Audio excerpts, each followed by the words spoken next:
Morning, guys. Lovely to be back. Today we're going to continue with the third aspect of what we're talking about on the subject of wealth. We're trying to find wisdom as Solomon relates to us how best to see something that is just so vitally important that we get this right in our lives. On the thought so far in the issue of wealth, we've said that first of all, wealth is a lousy source of happiness. It's a very strong form of temptation. And then the third one, I know, and it sounds confrontational, but I think it needs to be, is that wealth has a way of making us think that we're better than somebody else. It's a strange thing that when I have, I think I'm better than he who has not.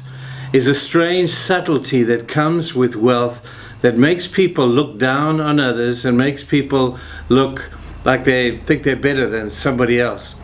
I often get to talk at schools, and I love doing this, and I often will have to say to kids from wealthy, very wealthy schools, don't for a moment think that you're any better than anybody else just because you or your parents have money.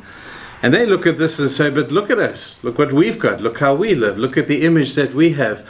And the sad thing that I can see it already, that in those young people, the wealth of their parents or their own personal wealth has actually become their identity.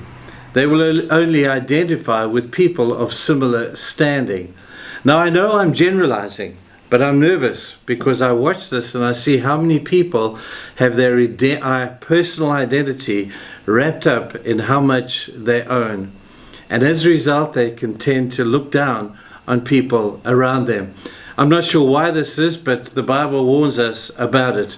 The problem of it becoming our identity is that it begins to become a way of life. It begins to become something that becomes subtle and very subversive in our lives if we don't recognize it early on. I'm convinced that some of the challenges that we have in the church today, people will talk about culture and color being challenges. I am convinced that the socioeconomic challenge facing our churches today is bigger than culture and color combined. No one has a problem sitting in church next to a man of a different color who drives a Mercedes-Benz or a fancy Toyota or some great car and lives in a fancy house in a nice suburb. No one has a problem sitting next to him in church. But so sadly, and my heart breaks when I see people who have a problem sitting with people who may have not eaten for a couple of days. Maybe they haven't had the opportunity to bath because they don't have water where they are. And they tend to, so sadly, look down on people like that. I have to tell you people categorically, Jesus hates that. Jesus hates that. Jesus spoke strongly about this issue in things like the parable of Lazarus, the poor man who lived at the rich man's gate, and he ate from the crumbs of his table, and the dogs came and licked his wounds. Now this is Jesus speaking. And every day the rich man drove past this man Lazarus at the gate, and he looked at him, he saw him, and then he looked at him and saw him not, because he saw him so often. He looked at somebody who he thought was nothing just because he had something. So this is a sad dilemma that we see in the world around us today. We can run from it, we can hide from it, we can rationalize it, we can justify it, we can euphemize it, but it is an ugly truth and a reality in the world around us. So we need to address this thing. Proverbs 22 verse 2 says this, "Rich and poor have this in common. The Lord is the maker of them all." You see, this levels the playing field between the haves and the have-nots. God made us all, and we are all of incredible value to Him.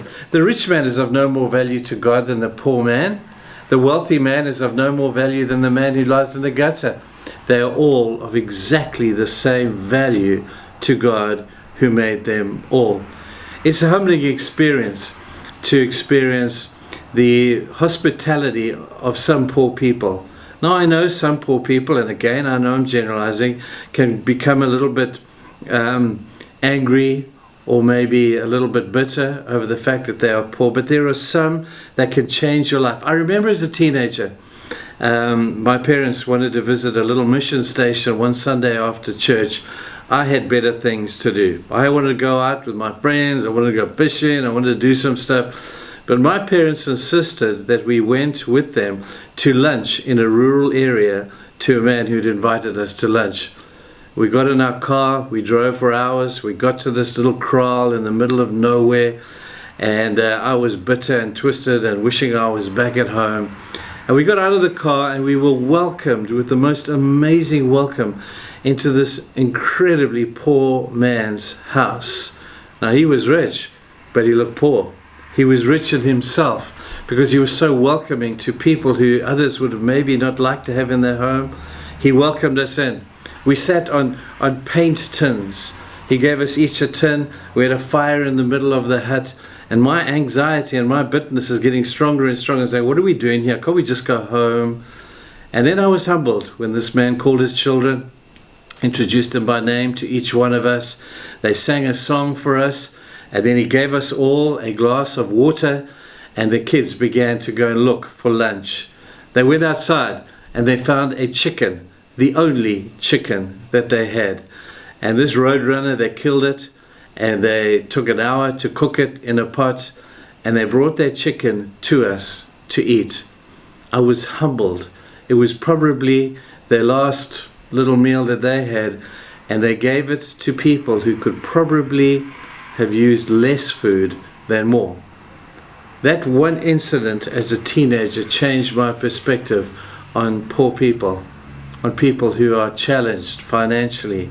There are some amazingly beautiful, hospitable, kind people out there who are willing to give of the little that they have to be a blessing to those who actually have more than enough.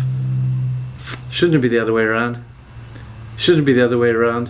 Where the others who have more than enough are looking at those who have so little, and with hearts of compassion, not condescendingly, that's ugly, but with hearts of brokenness and compassion, should we not be a blessing to those who have less than us? In the book of James, chapter 2, James is very confrontational on this issue. And he says to the people, he says, why is it that when a rich man comes into church, you say to him, here, sit in the best seat in the house. This is for you. And then you say to a man who has nothing, would you mind sitting over there? Because you have, we're going to separate the haves and the have-nots, and we're going to look after the haves, and we will look down on the have-nots. Folks, in the country in which we live, do we not see this all around us?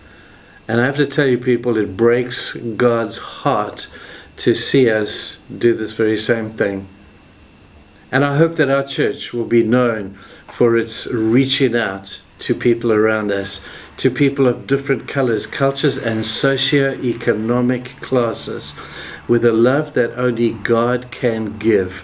That God will break these socioeconomic walls that we have between us, of the haves and the have-nots, that we can worship God with one spirit in unity, no matter where you come from, no matter what color you are, and no matter how much money you got in the bank. That's what true Christianity is about, and I hope we're going to be a church known for that. I think we're on a journey. I'm so blessed by seeing so many of the people who are people of means giving compassionately and caringly and for all the right reasons. Guys, let's keep it up, and let's make sure that we be a blessing to those around us, and I know that they're going to be a blessing to us as well. Let's be a blessing to each other, and now let's go and save the world.